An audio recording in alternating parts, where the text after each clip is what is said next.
Okay, hope anyone doesn't mind recording. Yeah, we're gonna I'm started recording. Sorry about that. Yeah, I think that thanks for the feedback from Eddie and Jack on the layout was nice, but the rooms were close enough together. Yeah. Um, I guess for the hotel it is what it is. Parking was all right. Good. So we can get that feedback and Zoom will capture that. That's good.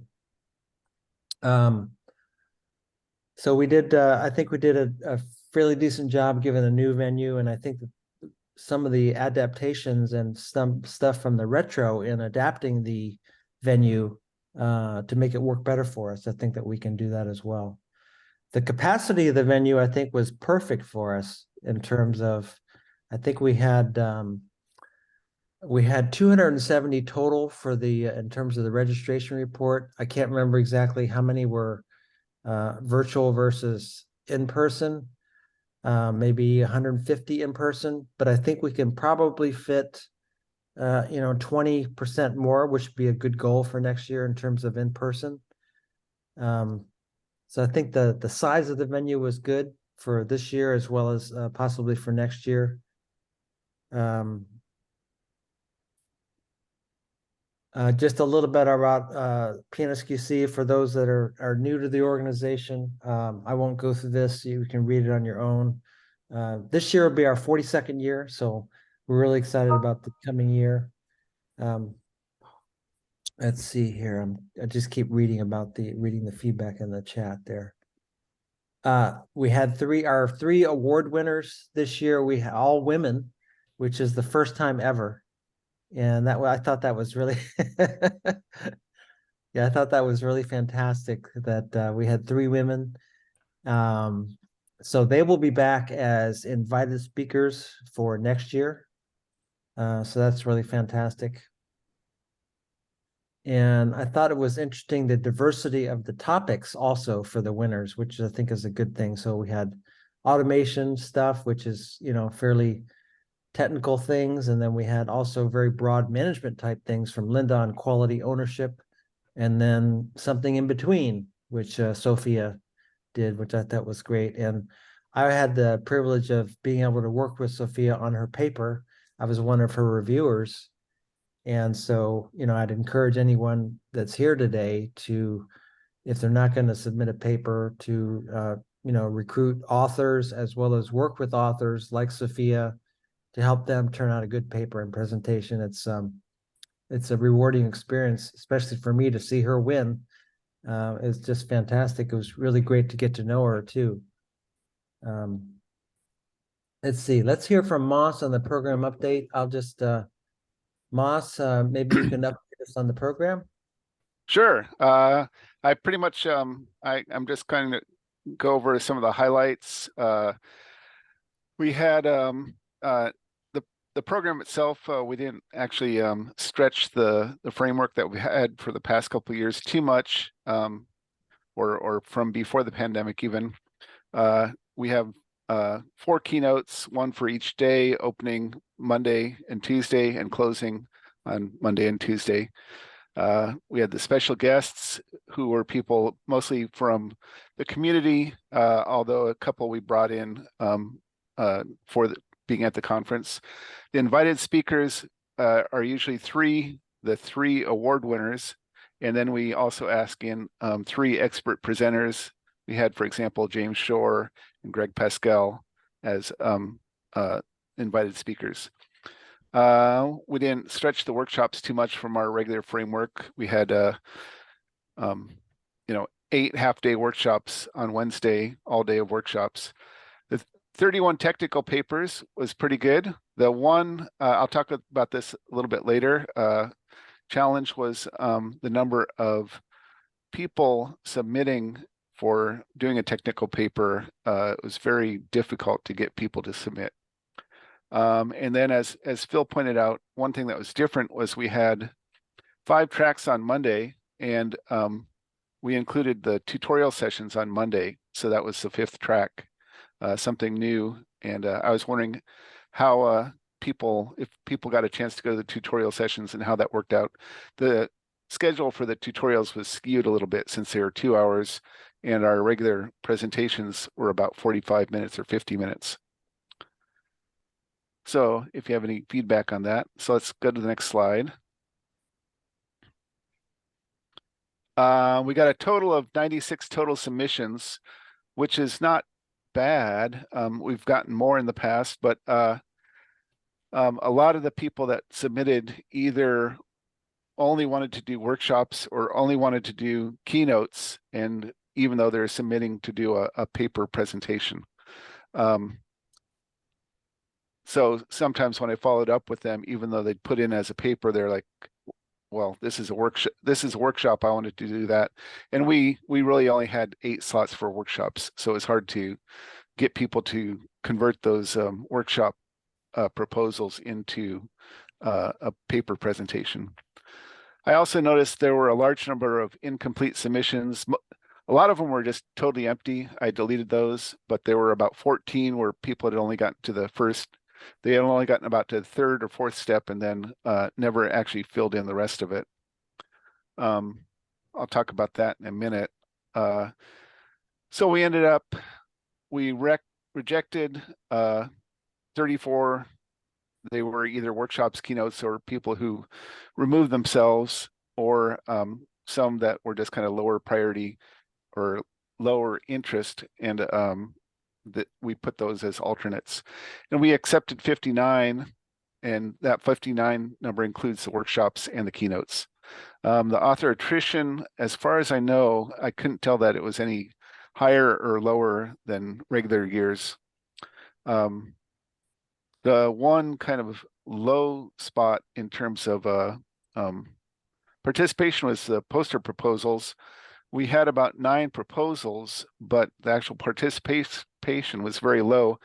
It ended up being Phil, Yinke, and Kirlos that were doing the poster presentations. So we had about 3 people actually presenting. And one thing to note was for last year, due to a, I don't know, you can call it technical glitch or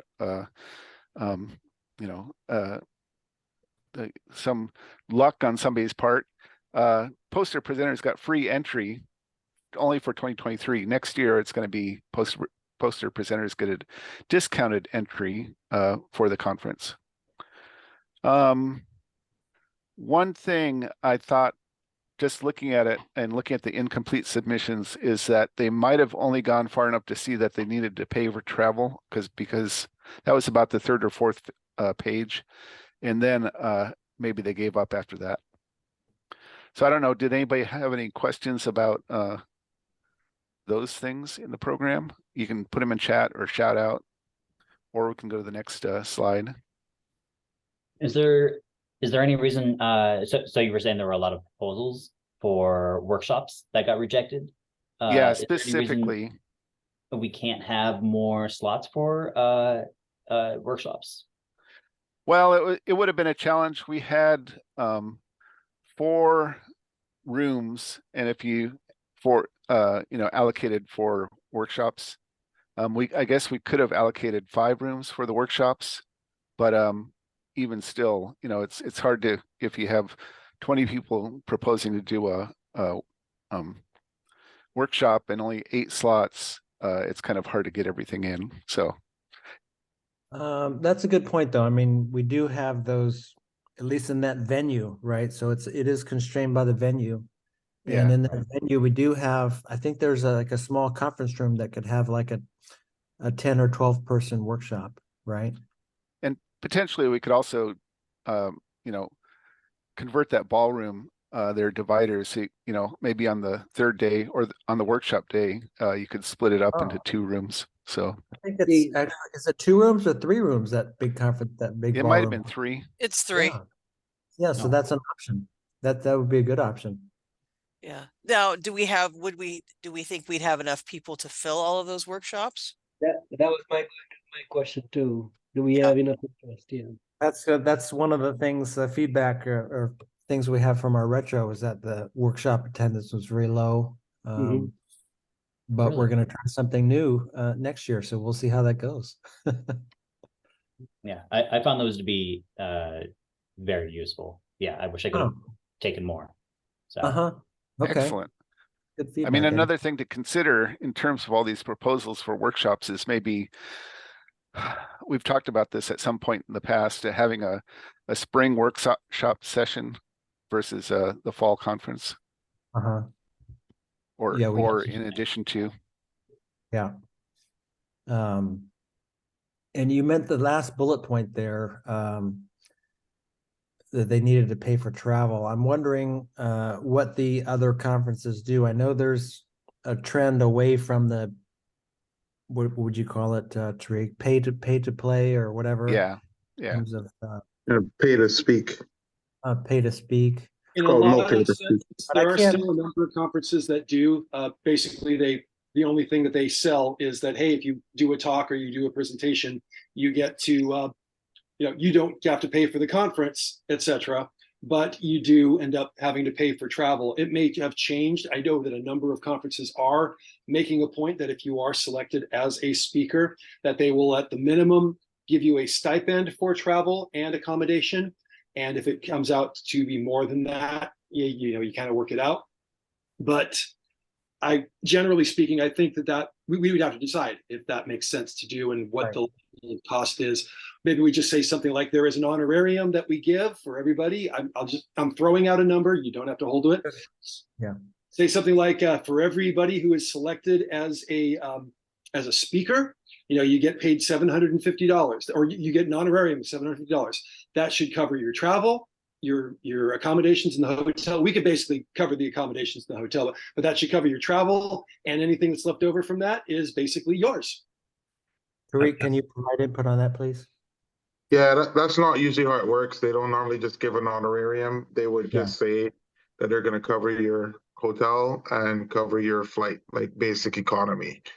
Okay. No, I'm not saying that that's what we should do. Like, I guess there might be a difference between nonprofit and these other organizations. There's still also, I'll just point out, not that we want to be there, but there's still some that don't cover that for regular track speakers at all. You just get a free admission to the conference. So I think it's important. Yeah. What do those geometric conferences do? Yeah, those are the ones I'm talking about. That they only give honorariums and cover flight and hotel for tutorial speakers and keynotes. That's what I thought. Anyone else is still having to pay, but they're also taking heat for that. And some speakers are boycotting those conferences. So yeah, the world is changing in that regard. There are some in the community that have basically said, if I have to pay to speak, under any circumstance, I will not be going to your conference. Now it's a matter of if because it costs me a bunch to travel and it doesn't get covered by that, well, that's one thing. But if it's you've taken every precaution, you've been upfront with everything, and it still costs you money to go present, I can see where people would go, not my thing. Okay, I think that's probably something we need to consider in the future, maybe even at our planning meeting. Moss, can you keep going here? Sure. Our theme was amp it up, and in the past the theme has been kind of a way to inspire people to pitch an idea that goes towards the theme. We didn't have a lot of speakers this year. I know Heather included that, and one of the keynotes included the amp it up theme in their talks. I think I saw about 4 talks that used the word amp it up or to amplify. So it was good. Invited speakers, I tried to get a balance of gender and topics and hard and soft skills, so that we tried to get a range of for the invited speakers, the keynotes and the invited speakers. But as Phil pointed out, that's good, but we still need to work also on diversity of attendees at the conference. One thing, we're trying for an early start on the keynotes. I was just making a note of how long it took to actually get all the invited speakers and keynotes, have them all have with a signed speaker agreement. And I finalized it by May 23rd, 2023. So that was pretty good. But the problem with even just starting early, a lot of people, they were planning on it, and then they'd have a medical crisis or a family problem or a travel conflict, and they just had to drop off. So it was even when you start early, there's still stumbling blocks to hit. in Moss- terms, Moss, if go you- ahead. If you look at that operational spreadsheet that I shared in the past, we've started working on invited speakers like right now for next year. And Yeah. so something that we haven't really done lately. And so if we could move that earlier to start marketing the conference registration, that would be great before May. Yeah, and having the speakers helps you to nail down some of the workshops, and that can be a way Right. to promote them earlier. Yeah. Just kind of my methodology, I tried to go with the local presenters first, and then I went further afield for diversity. A lot of times I actually just ask local presenters who's someone that they think would be interesting, and then went with their recommendations. It was fiscally responsible by doubling up the keynotes, invited speakers, and having them also do workshops. But as I pointed out a couple of slides ago, then they fill up the workshops, and it's hard to accept anybody else doing a workshop who wants to propose a workshop. And 2 of the tutorials I appreciate were done by the sponsors. I didn't get to attend those tutorials. I don't know if anybody felt they're too skewed towards sponsors or if they were still pretty agnostic in terms of their topics. And down towards the end, we realized we had too many virtual speaker proposals, and we actually had too many virtual speakers. One thing to think about for next year might be just have a single virtual speaker track, which would be about 6 speakers on one day, and that just kind of cap it at that. And then the next slide. Something relevant to think about. If we have a virtual speaker, I do not think we should be giving them an honorarium because they don't have any expense involved. Yeah, that's something to think about too. Yeah. What was better this year? I think the streaming worked better this year, but it can still be improved. The virtual track plus the tutorials seem to work both in, we could have a wider range of audience by having a virtual track, but we also could benefit the people who came in person and got a chance to attend the tutorials. And the tutorials weren't streamed at all. They were just only on location. If anybody had feedback about the session lengths or the schedule, it seemed okay to me. I wondered if there were the in-between times were a little bit too short. Carl Wiegers pointed out that the afternoon workshops were shorted by 15 minutes. So that will be fixed for next year.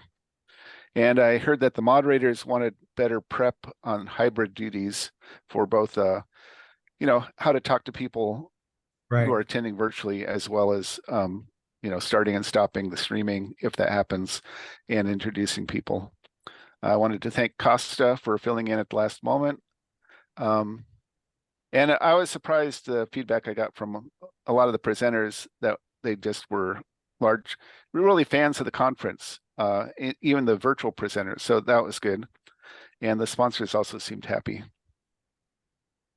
I don't know if Bill, you've sent out a sponsor survey yet. Yeah, I did that right after the conference, and some of the feedback I've gotten so far is people were happy. There'll be some areas for improvement, just like there has been in previous years, but so far it seems good. Okay, good.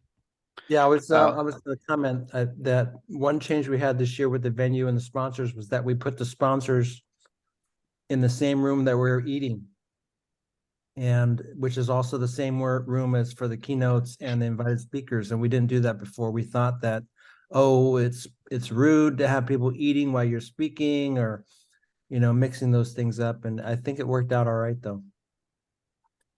And I think I have one more slide. Oh yeah, challenges and actions needed.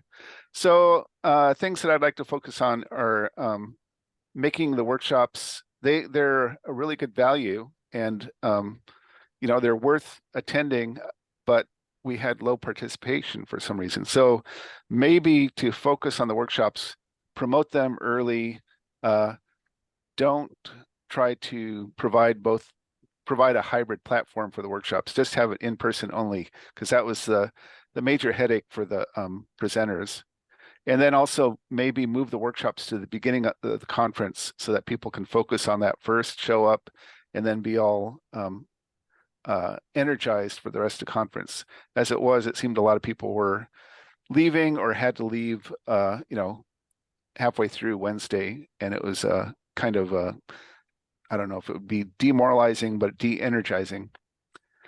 Something else I'd like to work on is better coordination of the volunteers, reviewers, and the track chairs. It felt like we didn't really connect in a positive way. It was kind of just, touching base, and that was about it. So I'm not sure how we can do that, but I'd like to focus on that, improving that, pushing that up. The ad hoc AI session with Jason Arbin and Jonathan Wright was actually really pretty interesting, but it would be even better if we could have some sort of hands-on AI lab. And I don't know how we can do that, but people bring their laptops in and just work along, kind of like a tutorial, but to show off what you're doing with AI at the same time. Yeah. We already talked about the venue, but I'd like to this year think about how we can use the program to fit the shape of the University Place Hotel. It's pretty good. Consider an honorarium for paper presenters and continue collaboration for selecting the speakers. Oh, and the last thing is checklists. That's a thing that we need to work on. Yeah, I just So- want to comment. I just Go wanted to ahead. comment on AI lab that, years ago, right before the pandemic, we had geared up to have something called what I call an AI cook-off, where vendors came in and showed their stuff and we had people that sat in and evaluated if is it real AI or is it Memorex, right? Something like that. And maybe evaluate them on 3 things, just like you would barbecue ribs down in Texas. And make it a little bit fun, and also it would drive vendor participation and sponsorship. And then so that's something for us to consider. And then, when we talked about the money for the paper presenters, I think something that would be easy for us to do, provide good value for the paper presenters, is that we just pay for their hotel. And it wouldn't be that expensive for us because that hotel there is not too expensive. And I think people would think that that's a good thing for us to provide. So I think it would be, $200, $300, right? And So that probably would only be beneficial for those who are coming from outside, but That- those are so that takes away the virtual issue that you brought up, Bushin, and it also takes away the issues on whatever an honorarium is and blah blah blah. So I think just paying straight for the hotel, that's very straightforward and easy. But it's just something for us to consider. Let's see here. We can talk about that. Now we have finance update. Bill, can you share that? Talk Yes. about it a little bit? Yep, sure can. So I know it was a bit of a tough year with the economy and organizations with layoffs and other news happening, but we actually did pretty well again. The conference and workshop, we brought in around 74,000. Sponsors, I was super happy with, especially with, again, being a tough year. We pulled in 23,000 there, and we had 6 different sponsors. I'm sure everyone met them, but we had Checkpoint Technologies, Inflectra, Critical Logic, Tricentis, Test Sigma, and Plus QA. So that was pretty exciting. Not as or the numbers not as high as the last 2 years, but still I was pretty happy with it. And I'm going to be setting up a budget for 2024 and what we can expect for that. I also did, and stop me please if there's any questions, but I also did want to share that on the investment front, we did move a little over 200,000 into our a money market account, which we're able to do as a nonprofit, and I've worked that out with our CPA. So we are earning interest on that, which is actually nice to have that in the background in case anything happens. expenses for the year with everything came to 65, just a little over 65,000. So our takeaway was right just above 34,000. There's still some bills I need to pay through end of December, but those might total no more than another $1,000. So again, we're in the black and looking good there. One of the areas again I'm going to focus on is driving a budget for next year and setting some expectations on paid registrants, sponsors, and then how much our costs are throughout the year, and just messing around with some numbers to see how we can continue to stay ahead. Great, thank you, Bill. Just to give everyone a little bit of perspective or context, several years ago when we were at the World Trade Center, our spend was about $200,000, believe it or not. Not only because the venue was more expensive, the food was more expensive. We had many contractors, including a conference admin, as well as we paid probably $25,000 to $30,000 or for website stuff. We paid about $20,000 for various tools and software that we were using.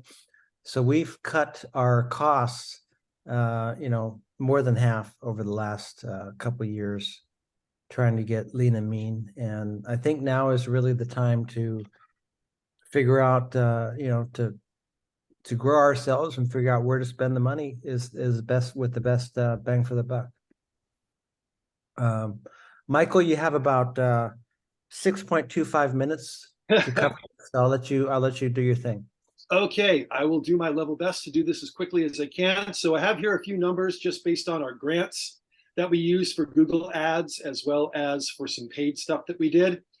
And key to this is I just wanted to point out that we had a basic, so you could just track to see how much it cost us per click, so to speak, that in these cases that the ads, for the most part, they were getting us numbers. We were definitely getting people that saw us, that brought us to our site. The one thing that I was a little disappointed in is, of course, if you keep looking at the number of conversions, they were very low. So I don't know if that's necessarily the case that people would see it, go to our site and look to see what they were looking at and say, oh, that's interesting, I'll come back to that. Because if that's the case, that's not going to be captured in any clicks. So the interesting thing here is if you look at that one conversion there, what that basically is saying is that that's, going the whole rate from an ad that we gave to getting to the end of the story for whatever it was that we were doing. Can we improve that? I think the answer is yes.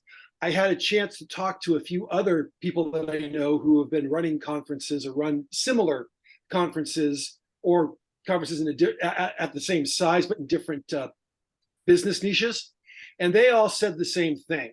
And what I thought was interesting from that was the fact that they said, if you want to be doing advertising for a conference, even if it's a year out, you need to be on the ball with it and have a game plan for your posts and your social media and your newsletter stuff all the way from like a month after the conference ends. You should come right out and say, hey, you know what? You think that, aren't you tired of hearing from us? We just did this. You're right, but we're gearing up for next year. We're already getting things moving. We've got things in the pipeline, and here's what we want to talk to you about now. And every month, of course, have something new to share on that. One of the things that I thought was interesting, I was asking a little bit about the newsletter approach. And they said, yeah, it's always good to have your most important thing in there. And so, because I was explaining that we kept kind of the evergreens at the bottom. And they said at a certain point, if you know you're going to have an evergreen for more than 2 or 3 months, just make it a link, or have a very brief description of what it is and a link to what it is. So that could shorten our newsletter just a little bit, but it could also help improve its readability. And in other words, the idea is if everything's above the line, it's much more likely to be read all the way through. So that's just something I thought that I would share with everybody, and that might be worthwhile for doing with our future newsletters and such. So, but anyway, these are the numbers for click-through. Go ahead.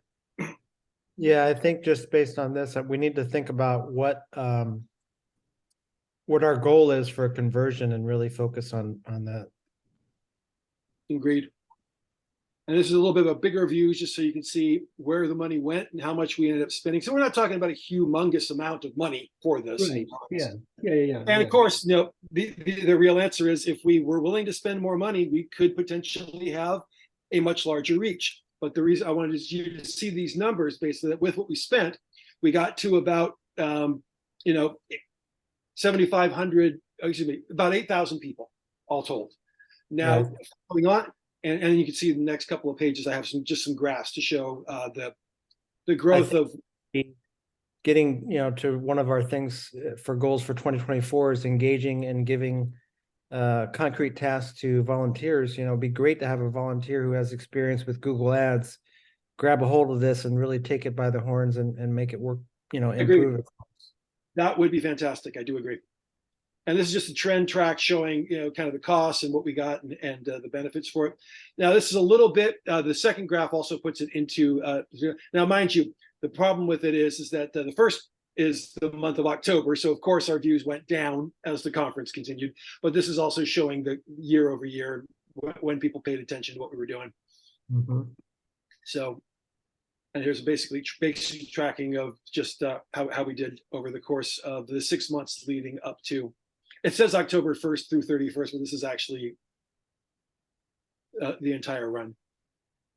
Wow, this is interesting. It really shows that people really, they just went straight to the at a glance. So that's really important for us. Yeah. Yeah. And so here, and also the other sector to this, which is a little less fungible. It's hard to put into numbers per se, but I thought I'd share a little bit of our updates through, this is what Hootsuite told us about how well we did with the posts that we made. And again, this leads back into what I had said before. A lot of our social media was geared up 2-3 months before the conference to really kind of gin up people's interest in it. And the overall consensus is that that level of intensity that I was using during those 2 to 3 months, that level of intensity needs to be there all the way through. Maybe not to quite that level, but there should be at least a post every single week on whatever we're doing, whether it's sharing something from our site, sharing a previous talk or whatever. On all of our socials, there needs to be continuous mentions of what we're working on. But anyway, I think the main takeaway from this really is that LinkedIn is the primary channel. Oh, by far. Yeah, LinkedIn is where most of our traffic is coming from. Okay. Anything different about this one here? Same deal. That was basically what I was mentioning, is that we had, people we do have looks on Twitter is dropping, but there's reasons beyond PNSQC for that. Another thing here to grab is that YouTube doesn't seem to really be a big thing for us. So, and we do spend a lot of time and money on doing our videos. So that's important to think about. Well, the key here, now again, this comes back to what I was saying before. One of the ways we can really drive YouTube participation is if we feature. So if we've got talks from previous years that we find interesting, we should be putting that in rotation on our social media posts, even if they're a couple of years old. Which we haven't been doing. Which we have not been doing, exactly. So that I think would be if we want to drive traffic to the YouTube page, we need to drive traffic to the YouTube page. Exactly. We can't just expect that people are going to automatically know that it's there. Wow. And this is just a basic run through of the growth of people and posts and impressions that we got. So without question, LinkedIn was our big one, but also note that during the course of the, we did get, we got some growth in the YouTube channel. And even Instagram got some growth through it. Not a whole lot, but people were paying attention to it. And we did see a loss of a number in Twitter, like a 1% loss in Twitter. But again, Twitter has its own problems.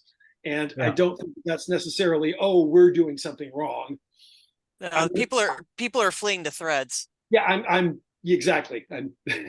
So Threads is another. So basically, Threads now needs to be beefed up, and some more details there. I have to figure out what we need to do for getting a good post run for that and advertising that we're there. So yes. And then sorry, did I cut? Do you any closing comments, Michael? Well, just one. I guess if you want to, I guess you pulled over the thing. I had one.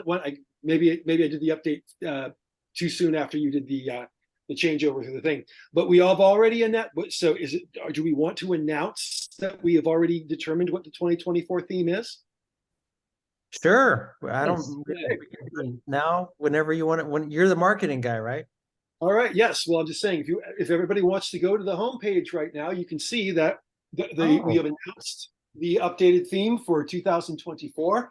The picture there is a placeholder, but it may very well be a harbinger of what you're going to see for the graphics and the things that we're doing. The theme we've decided for 2024 is "The Future is Now." Cue the Smiths for background music, kidding. But the idea for it is, and you can read the description that I put in there, is that we're oftentimes thinking about what is the future going to look like. And very often what we romanticized in our youth about what the future was going to be didn't exactly come to be. And a lot of things that we didn't even anticipate literally became our futures right before our eyes. Things that were science fiction 30 years ago are science fact today. And for that matter, the science fact today, just under our nose, is probably still what many people consider to be science fiction. And I think it'd be neat to advertise that. So if you see the graphic of the flying car and the people in the flying car controlling it, I thought that would be a cute metaphor for that.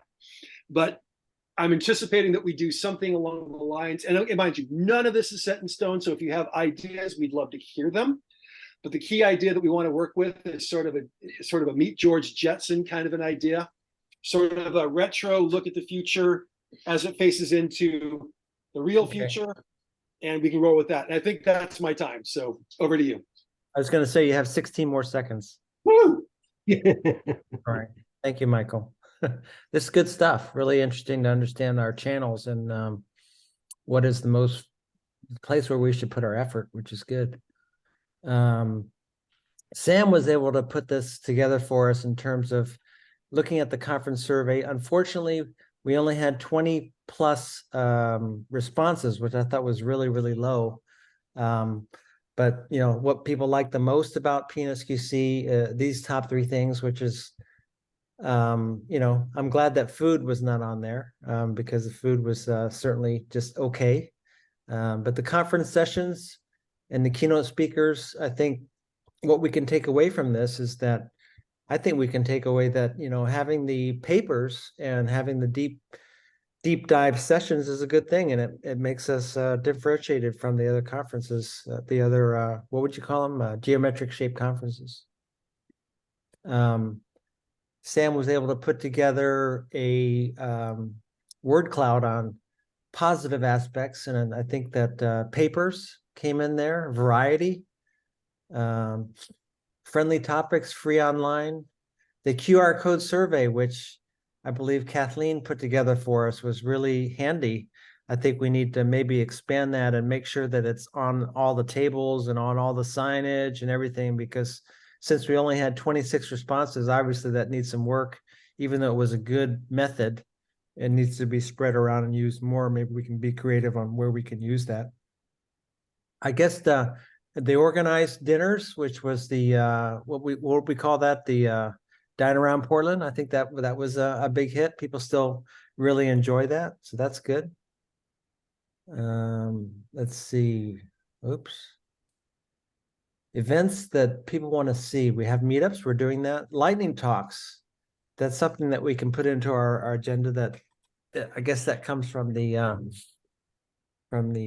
STAR or geometric conferences. Lean coffee and happy hours. That's another idea, Moss. I think that you've participated in some of those before, and maybe we can consider that as you know, adjunct to our existing events or something new. So that's a good one. So thanks to Sam for putting this together. Sad that we only had 26 responses, so I wouldn't call it exactly a good sample size, since we had 270 in our registration report. But this still is good information. Eddie had something he wanted to share on the surveys, Okay. or Eddie? did you just want to put it into the chat? Yeah, no. So I found I was figuring out where I was going to go after each talk, right? And so then I was settling in at finding my spot at the room and not finding that I forgot to do the survey. And so going back, like having a I think it might be better to have all the talks in one large survey, right? So you can kind of, I don't know, maybe a rework of the surveys, right? it was difficult for me to find which survey or which talk I had attended, and then add the feedback, or maybe give an additional 5 minutes to at the end of each talk to fill out the survey. I see what you mean. No, that's good. That's good feedback. Thank you, Eddie. Yeah, so the individual speaker surveys, we need some work on that, as well as the conference survey. Here's a word cloud that Sam did for us in terms of the areas we can improve. So food options, AV issues, presentation schedule. One thing that really struck me was we have paper review on here and presenter isolation, online experience. I'm curious what presenter isolation means. Does anybody have any idea what that means? Any clue? Probably the presenter is not Available. sends the audience in an interactive way, so kind of isolated in just. It could also be the fact that we had a very limited view of, I kept facing this issue because I'm fairly dynamic and I move around a lot when I talk. And I kept getting admonished, Michael, could you please stay put? Because the people online, you keep walking out of the frame. So Okay. I had to really kind of stand in like a little box to do what I was doing. I don't Okay. know if that's what they're talking about, but possibly. That's a good viewpoint. We should put that on the checklist, Moss, for the moderator to tell the speaker to stand still. Or it might make sense just to put a little, like a boundary, maybe tape down a boundary and say, hey, if Sure. you're in here, you're in the frame. So if you want to move, that's part of your dynamic. Cool. Just do That's it an in this idea. way. Just put some duct tape on the floor and say, stay in this Yeah. area. That's great. That's a great idea. If I had that information, I can work with that. Again, Anybody else have any comments on these ways we can improve? I was just wondering in the comment about limiting the speaker's movement. Has anyone on, watching virtually said that it's been an issue not seeing the speaker? Because maybe it actually increases the experience in the room, and that's why you may be present versus online. Yeah. I mean, honestly, I think movement, the speaker moving around is actually a good thing, right? It helps you stay a little bit more engaged. Yeah, so if that truly means that the virtual folks couldn't see the speaker, I think we're mostly interested in the real the live people in the room. So We did have a situation with Lowe's where we couldn't really make it work properly. Where I think online I think we people. Sorry, I think we can put the tape there, and if the speaker wants just to let them be aware that that's where the virtual folks can see them, and make sure that they go back there periodically. I think that's one other thought too. Here's just thinking about this, just putting my audio visual hat on for presenter isolation. It could potentially be ground noise, or like the way that the sound from the presenter is coming in, or if there's other sounds in the room that are competing, that might be part of what's. okay. Again, probably just a review of our presentation style. It might make sense to do some back and forth to see how well, like maybe literally do some virtual live room presentations with what we have and see how well the audio and visual is translating. So Sure. I'm done. All right, I'm going to go on and cover just a few of the things from the retrospective that we've had. These are the things that came to my mind as I went through our notes in terms of starting everything earlier, right? Really, and we've talked about that a little bit. I see Heather's rubbing her eyes there. We got to get going faster. And then bringing back the strategic planning meeting in person, which went away during the pandemic. I think we lost a lot in terms of our cohesion as a team. Venue, we saw some feedback on the venue there. One of the other things to add to it is increasing our hangout space, or somehow making use of the space a little bit better, as well as solving our food bottlenecks. And then, you know, some of the AV things here, you know, checklist for each room, which we've talked about, having a private Wi-Fi, not the guest ID, which I think would work better for us. And we said we were going to experiment with better and different microphones. So that's something we can do as well. Logistics, setting up a back channel earlier. We set it up like the day before or something like that, which probably a little bit last minute, probably didn't think about it, but that's something that can be added on to the operational spreadsheet that we did to set up that back channel early.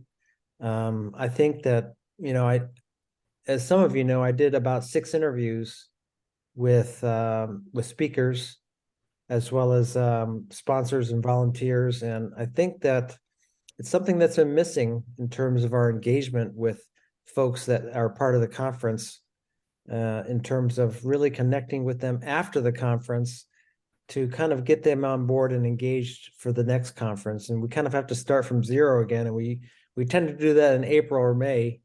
And I think it's best to do that like now, which goes along with the first bullet point.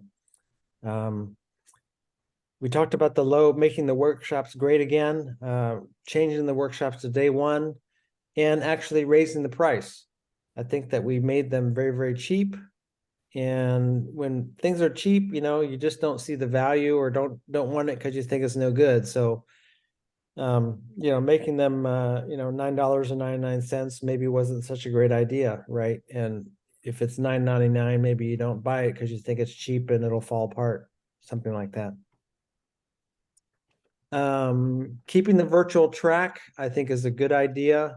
And then we had talked earlier about Moss and I have talked, and we've talked many times amongst ourselves in terms of having virtual speakers at all, or at least limiting them, and having a dedicated virtual track, and then from the beginning, right? So last year it kind of fell out as an afterthought, but maybe we just start from the beginning and have a virtual track, virtual speakers, and that way we can expand our program in that way from the beginning.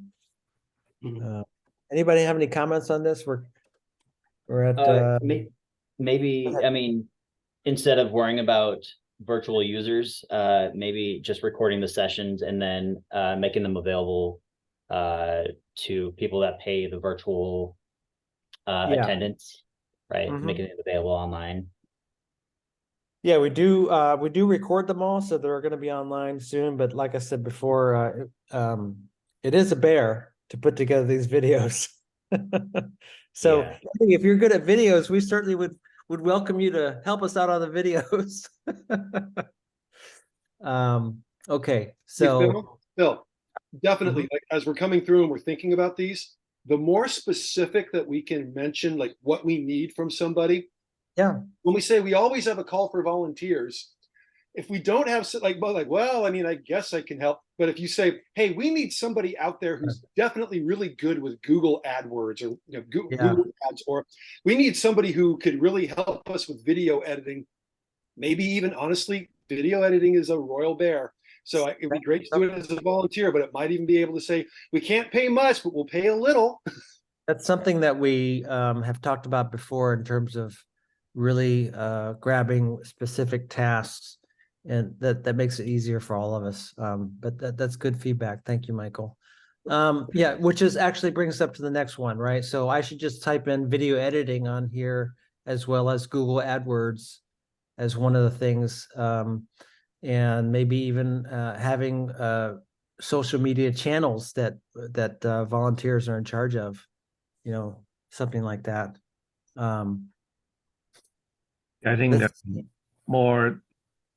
better use of contractors, such as what you just mentioned, but probably there are other opportunities to make things work better. Yeah. On-site AV support, I mean, all of those could be contractually obtained, or at least we can better understand the availability of such services. Phil, you've got some questions in the chat. Oh, okay. That you might want to answer. Like Jason asks, how many virtual versus on-site attendees do we have, or what's the ratio? That's a good question. We had 270 registrants, and I think, you know, based on just a feel of things, I would say it was half and half.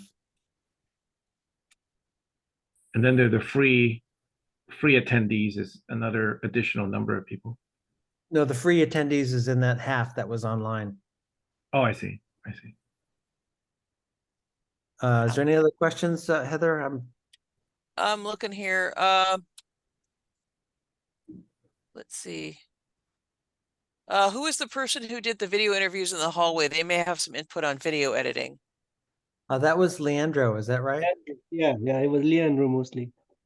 Yeah, he gave us, the bulk stuff, but he's not gonna put in the hours it takes to do the editing. So that's on we have to do that if we want to include that. Yeah. And then Yankee asked, oh, well, Yankee could probably ask his own question, but can more AV and network support be obtained at a cost through hotel event management? I think we looked at that before. I don't remember the answer, but that's something that we can Yeah, I think investigate. we did. I don't think we got any response to that. Okay. One of the yeah, go ahead. All right. Yeah, let's keep going here because it's 6 o'clock. Another big goal is increasing the authorship, really reaching out in a constant basis. And I did 2 blogs for that. And if we can continue to push that out on a consistent basis, that would be fantastic. Really pushing the 2 things. One of them is that the benefits that you get, and the other key point is that it's not as hard as you think, right? Or maybe it's harder than you think, but very rewarding. Yeah, so Phil, Yep. One thing that I think we should consider, and maybe I think we did this one time during the pandemic, where we had like a pure presenter submission instead of the paper. Or in addition to the paper, not really instead of the paper. But I did get some feedback recently. I saw Melissa Tondi at a conference, and she was saying like, hey, she thinks it would be good to still be able to submit even if you weren't going to do a paper. I don't know how we would approach that, if we make papers optional or we just have, or however we decide it. But I think it's also worthwhile looking at, because some people may not want to. I think you're right. We did do that one year where we had it as an option. And I think we said something like, preference will be given to papers, but we do have a number of slots that are just presentation only or something like that. So, maybe we can have a discussion that at the planning meeting, and Moss can bring that up. If we think about this from the perspective of, sorry, I didn't mean to interrupt. The invited speakers basically already have a slot, and they don't have to write a paper unless they want to. But they're already kind of an expectation. If you're an invited speaker, a paper is not necessary. And we may also basically say we have, and I think it's how we might want to be able to advertise for that, is to say we have a set number of slots that we will give to people who don't wish to do a presentation, or wish to do a presentation without doing a paper. So making it kind of clear, hey, guess what? Yes, can you make a proposal with just a presentation? If it's a really good proposal and we think it's a really good topic, the answer is yes. But out of maybe 10, out of what, maybe how many slots do we have? Like say 30, 40 slots. Let's say 25% of them are presentation only, right? Which means there's an incentive for you to write a paper, because it means that your thing has a better likelihood of getting picked than if it doesn't. Now, it's not to say that you're not going to be picked if you don't do it, but I think that might be a clear distinction. Give us a really awesome presentation idea. Yeah, okay, we're going to roll with it because we think it's an awesome presentation idea, or you have a reputation already, and we're cool with that. So I don't know. Invited speakers are invited. We know them. We know their reputation, and that's how we pick them up, and we depend upon their reputation to be famous. But this, if we open up this way, then and I remember that year when we said, oh, we'll also have presentations only, and I thought we had quite a few of them. Well, a lot more than we wanted to. Go ahead. Yeah, I think you conflated the 2 things, Michael, in terms of invited speakers and what Tariq was talking about, but it's something we can certainly discuss going forward. We only have a few minutes here, so I wanted to keep going. Just some big things in terms of 2024 And I really think we need to work harder on creating connections and engagement. Think about, I think the biggest thing that maybe the word that I didn't put in here that should be in here is differentiation. Differentiation and change needed to accomplish that differentiation and being different from the other conferences. So we know that we are different and requiring technical papers, and maybe we're gonna reduce that a little bit but there's other ways that we can differentiate ourselves to make ourselves what I call more, better, and different. So that's something that we need to think about, and any folks that have input on that, that would be fantastic. Let's see, now we're going to get to the boring part of the meeting, which is taking care of officers and so on. Let's see, Yinki, I'll let you run this. If you could just run this very quickly, that would be fantastic. So here we go. Here's what we have currently. Myself and Yinki are in the last, we're done basically, unless I'll let you go on from here. Yinki, if you could do this very quickly, I'd appreciate it. Yes. First, I'd like to deal with Phil's position, what's indicated as position number 1, end of a 3-year term. And first, I'm going to ask Phil, do you want to be considered to be a candidate for this position 1? And are there additional other candidates that want to be considered for this position 1? Yeah, I'll throw my name in the hat. As Okay, far as, I guess, am I supposed to say a few words, or we just wait? why don't we wait for a minute and see if there are additional Okay. persons that want to be considered for the role, not any specific role other than a board member right now, because the election of the officers, as indicated on the last column here, is by board members. So first we got to re-elect the board members. I'm going to ask all that are present. I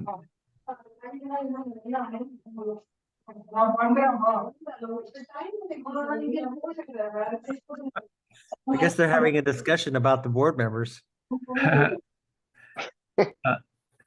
Okay, I'm going to count to 3. If I don't hear any additional candidate, then we will consider Phil to be the only candidate for position 1. 1, 2, 3. Hearing none, we have a single candidate to be considered for position 1 on the board.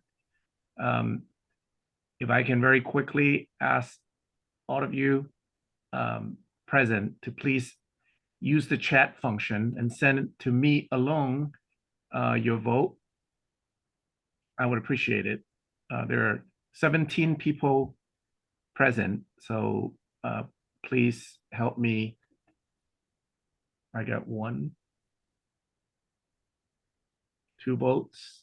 You're looking for like a yes, no type of vote? Or... Yes, no for Got it. Phil to be re-elected to the board. And as there are 17 people, when I get to about 8 or 9, I will consider done. So hang on, I am looking. So I am now going to count 1 yes, 2 yes, 3 yes, 4 yes, 5 yes, 6 yes, 8 yes, 9 yes, 10 yes, 11 yes, 13 yes.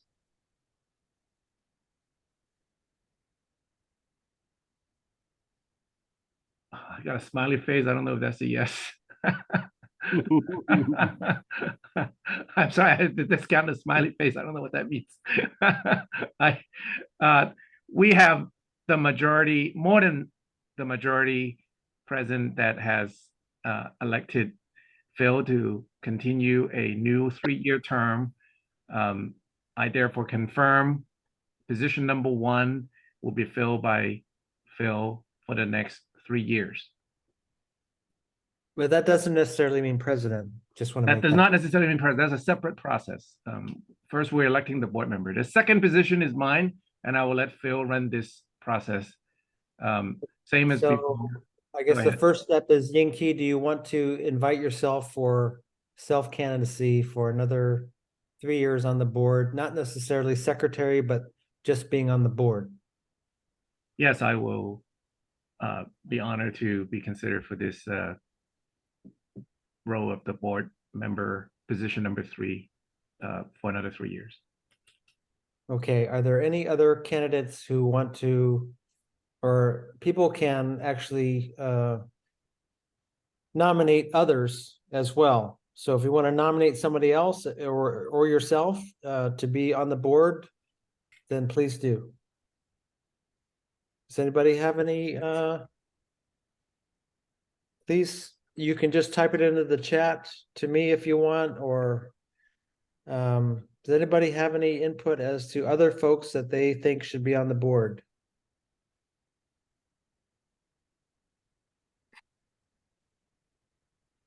Okay, well, we have so we have one person, Jason Arbin, was raised as a potential board member. Okay, so we have two two candidates for the next board position.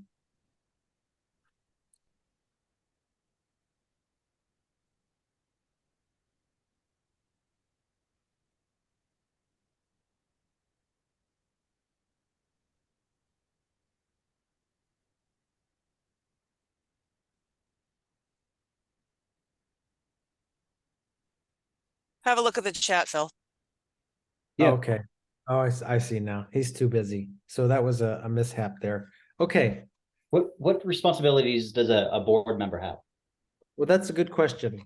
So board member, as you can see, does not necessarily have to be a officer. But a board member should be very active in the organization, participate in the majority of the monthly meetings, and basically guide and help us to make key decisions. You know, maybe they also approve budgets and things like that. Yinki, can you contribute 12 seconds on that, please? The duties of a board member. Yeah. Board members have certain governance-related responsibilities, and that include, for example, monitoring if there's any need to amend the bylaws. It includes making financial decisions on behalf of the organization. Certain roles must be filled by a board member, as you can see in the chart on the table on the screen. President, VP, Secretary, and Treasurer are required by the bylaws. These officers must be board members. There's an audit chair role that must be a board members, and some additional duties that are specific for the board, including the strategic direction of the organization. That type of thing is normally the duties of the board.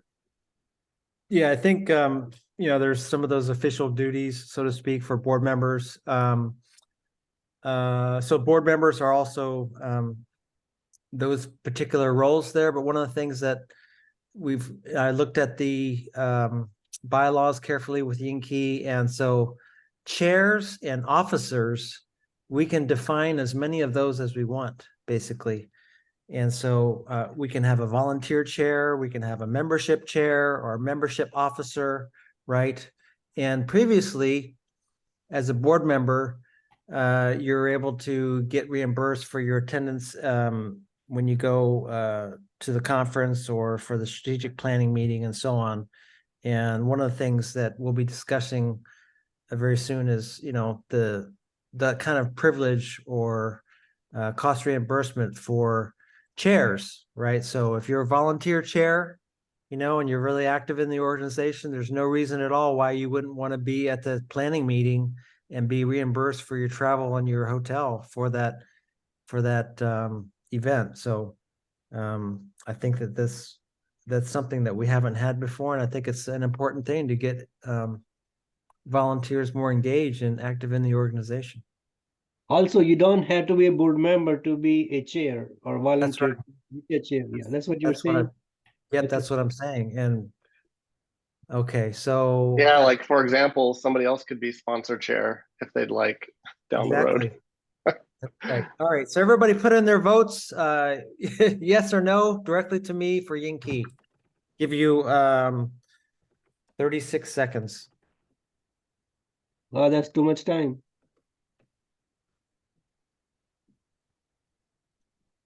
Oh, I should have just sent it to Phil. Sorry. Are you well? Are you at you're the host, right? Yeah, I should have sent it to the host. Yeah, Yeah. Phil shows up as PNSQC. Yeah.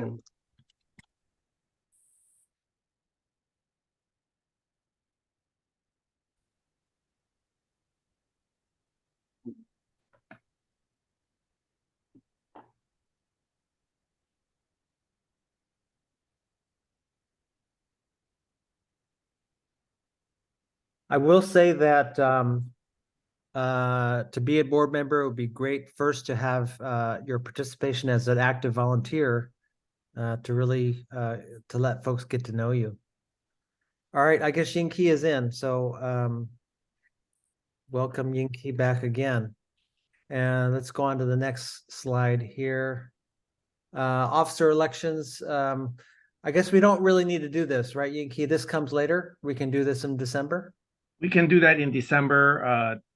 The idea is the board members will elect the 4 officers that must be board members, and then the board can appoint chairs that are officers, which will be entitled to a range of privileges, as Phil was alluding to earlier. Right. So yeah, some things off the bat, in terms of volunteer chair and maybe a sponsorship chair. Those are 2 ideas that have come that are fairly concrete responsibilities and that I think really deserve a chair type of a title, as well as being an officer in the organization. In the interest of time, and I know it is getting to be past the 6:15, we could either do that next time, or somebody could make the motion to reconfirm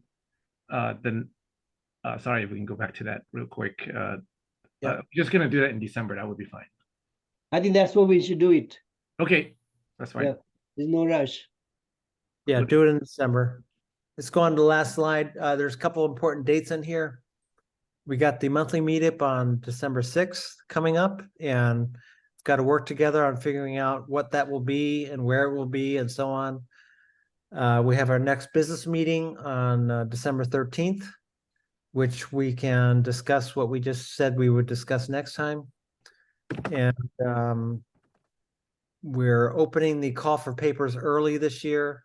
It's open right now because the future is now, right, Michael? And I think that's about it. We have the Quality Jam, which is an event that we've had. Yes, indeed, yes. The Quality Jam is something that we've had online the last 3 years, I believe. And this year we want to have it live. So we're going to do that live in conjunction with our strategic planning meeting. I know that Bill was talking about his airfare stuff and planning out his airlines and travel. And so the Quality Jam is usually on a Thursday evening, a Thursday afternoon, 4 or 5 in the afternoon, and runs till 8 o'clock at night with some, networking and a few drinks or something like that. Maybe, I think we had pizza before, and then that's on Thursday. And then on Friday evening, if you want to be involved in the planning meeting, we get together usually for a team dinner to start it off and just kind of hang out and talk about some of our priorities for the coming year. And then all day Saturday, the 27th, we would be meeting on site. We find a venue for that. And then Sunday morning we meet for breakfast, and then that's kind of summarize, and then we head off back to wherever we go, and we start off the year. I see Jason is here. He's even advertising for us. Jason, you're advertising for us in the background there? Yeah, yeah. Michael just sent me like $100 to do it. Oh, okay. Yeah. So, anyways, does anybody have any closing comments for 2024, or things that they think that we forgot, or things that they'd like to emphasize as we close the meeting? I want to say Michael's theme's awesome. That's pretty cool. I like the retro future stuff a lot. And you can think a lot about how that applies, right? Like what's old is new, and still talk about the new. It's pretty cool. Yeah, to be clear, it's not my idea. We all thought about this, but it was I think I was one of the people who may have presented a variant on it, but that's what we all landed on. So it's That's not usually mine. the person who originated the idea says, because they're nice people. Cool. But good job, Michael. We'll take that. I have one comment. I mean, there was a lot of discussion about how to improve the conference, increase attendees and all this kind of stuff. And I for one, want us to all work together to kind of improve the intellectual contents of the conference, both for the workshop, the presentations, invited or otherwise. I think the conference has been very successful with testing related topics of software quality management. And I hope that we can continue to expand to other pertinent areas of quality management in software that go beyond testing and some of the automation and some of these topics that I know had been very successful, but I think the field is pretty broad. And we talk about diversity in terms of people's color of the skin and gender, but I think there should also be diversity of topics that span the greater software quality field. People like talk about AI, but I think there's also cloud technology. There's also many new tech topics. That's my kind of remark I like to make. Yeah, I see Jason's here. I don't know if Jason, did you get that part where I talked about having an AI cook-off? No, I missed that part actually. Yeah, it was one of the things that we talked about back in 2020, right before the pandemic, was having an AI cook-off where we would invite vendors in to come in and show their stuff related to AI, and we would evaluate them, kind of like a barbecue rib cook-off, right? Who has the best ribs? And yeah, maybe it'll be great to have you work on that with us, because all the players out there that are active and who would be ready to compete. Yeah, I'm happy to talk to you about it. Yeah, and think about it. Yeah. It's a difficult one though, because everyone, like, it's not a chili cook-off. Basically, everybody makes different. Some people are bringing stuff straight from the grocery store, and other people are bringing making. Well, exactly. We'd have to have different categories, so we'd have it's a great testing problem though, right? It's like a meta test. Chili, homemade chili versus store-bought in the can chili. So yeah, exactly. All right, guys. Well, thank you for participating, and I think we've had a great, productive annual meeting, and we'll see you at some of these. Please look at these dates and put them in your calendar, and we'll see you soon. Thank you very much. Is there a place to find these dates? Michael, make sure they will be posted on the website shortly. Now that I have figured out how to hack the pages and make them visible, you will see them. Great. Thank you very much. Thanks, everyone. Bye. Take care. Bye. Bye. It's a great annual meeting. Bye-bye. Yeah.